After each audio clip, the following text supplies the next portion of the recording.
The video creator community has been on fire lately because of Panasonic's newest camera, the Panasonic S9. Although there are plenty of things about the camera that may be seen as a miss for some people, today I want to talk to you guys about why I think the camera is being treated a little too harshly, and why I think it might actually be an incredible camera, especially for content creators or people who are traveling. Also, disclaimer, I am not a Lumix ambassador. One day, I would love to be one, but at the moment of making this video, I am just somebody who owns Lumix products and loves them.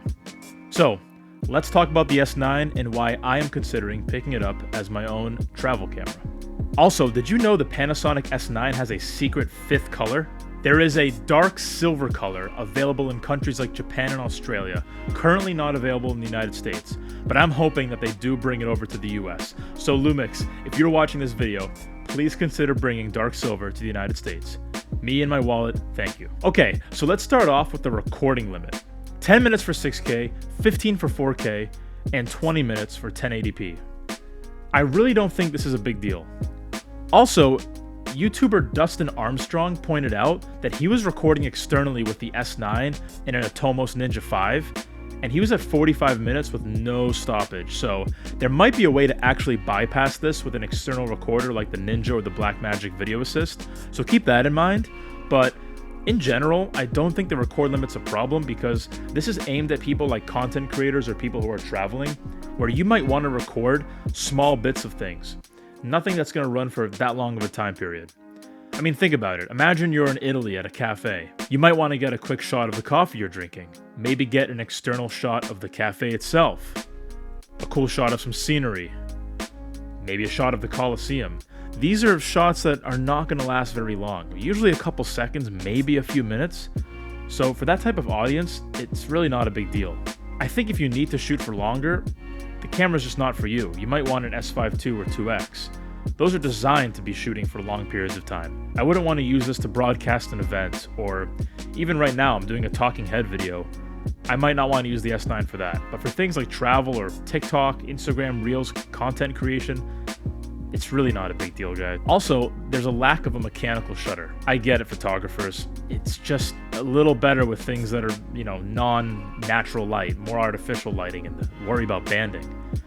But again, it's mainly aimed at an audience that they're trying to push video features to. So having the electronic shutter when you need to take the occasional photo makes a lot of sense, and it also would have just cut the price down. Remember, with these products, they're trying to hit a certain target audience, so they have to make sacrifices in certain areas, and I think an electronic shutter is just fine for photography. At least the type of photography that I would want to do. Nothing in like a studio, but again, traveling, outdoors, content creation. There's also some controversy with the price. It's a few $100s. It's pretty close to the S5 II in terms of price, right? It's a few $100s apart. But the S5 II's been out for over a year. So this camera will also probably go on a sale when that same time period is passed. For what you're getting, you're missing the viewfinder, an SD slot, weather sealing. Like, there are sacrifices being made, but the price you're paying for it, I think, is actually pretty fair. You're still getting the awesome autofocus, all those LUTs, 6K open gate. You're getting the same dynamic range. There's just nothing really like it at that price point. Also, that $300 savings, which might not seem like a big deal, could be a big deal for someone else who's really budget tight. Also, the camera comes with a free 26mm pancake lens. Is it the greatest lens in the world? No, it's f8, it's fully manual, but still comes with it for free, and it's valued at $200, so that is something. If you have an education discount, it's even cheaper. So people who are just starting out in content creation, this camera is really attractive for the price and what it brings to the table. Lastly, let's talk about the lack of a viewfinder. It would have been really cool to get something like the Sigma FP where you can attach a viewfinder if you want to, but again, I don't think it's make or break because of the type of audience that they're looking to target. They're not looking for somebody who's going to be going to a viewfinder, setting up the shot. It's very quick, run and gun content creation. Even me, sometimes I have the viewfinder. I'm shooting right now on my S5 IIX. Sometimes I just use the LCD screen. Most of the time I just use the LCD screen just to set it up. While I'm getting a shot, I'll put it up against my chest. I'll look at the LCD screen to preview it. Same with photography. So again, it would have been cool to have an optional one for sure so that you could choose to add it on. But I understand them making that decision to cut the cost there, keep the weight the way it is, save more money that way. So to me, it's not something that's a huge L. Doesn't take away from how fun the camera might be. I say might be because I've never actually gotten my hands on it, but, you know, compact cameras are really appealing to me personally, and a lot of you probably as well.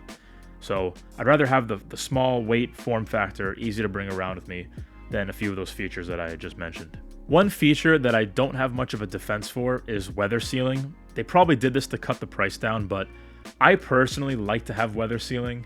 It's just that nice like peace of mind you kind of get when you're out traveling and exploring and whatever, that if it snows or rains, you can still continue to capture content. I know if I'm traveling, I would want that assurance to have, but again, it's not entirely a deal breaker for me. A lot of cameras don't have weather sealing and people still use them, and sometimes in the weather like rain. So just remember, everyone, there's never going to be an ultimate camera that checks off the boxes for everybody. There's always going to be some sort of compromise or sacrifice. At the end of the day, you need to figure out what your budget is and what your needs are and find the camera that works for you. I would not get an S9 as my main workhorse camera, but as something like a travel camera, hanging out with friends just for fun, heading to Europe, quick content creation, I think it's really appealing.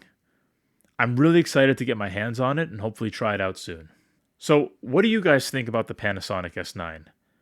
Do you agree with my points, or do you still think they missed the mark? Let me know in the comments down below, and consider leaving a like and subscribing. It really helps the channel grow.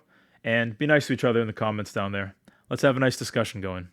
Also, would you buy the silver color if it was available in the US? Or is there another color that caught your eye? Let me know in the comments down below. Till next time, guys, stay creative. Take care.